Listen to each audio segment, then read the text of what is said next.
আলাইকুম ওয়া রাহমাতুল্লাহি ওয়া বারাকাতুহু।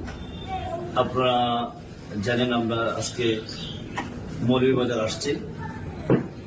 তো কাউসার তরফদার সাহেবের পক্ষ থেকে আমার মাদ্রাসার শিক্ষক বৃন্দগণকে এবং আপনারা সবার মায়া মোহাম্মদ রিফাত, আনোয়ার মামা, তুতাবাই, আমাদের সবাইকে কাউসার তরফদার সাহেবের পক্ষ থেকে ওনার আমাদেরকে কাপড় উপহার দিচ্ছেন, হাদিয়া দিচ্ছেন। আমি ওনাদেরকে এখন এই কাপড়গুলা পৌঁছে দেবো যাদের হাতে। আপনারা দোয়া করবেন। বিশেষ করে আসলে যে আমাদেরকে অত্যন্ত মায়া মোহাব্বত করে সুদূর জামালগঞ্জ থেকে দাওয়াত দিয়ে ওনার বাসাতে আমাদেরকে আপ্যায়ন করেছেন।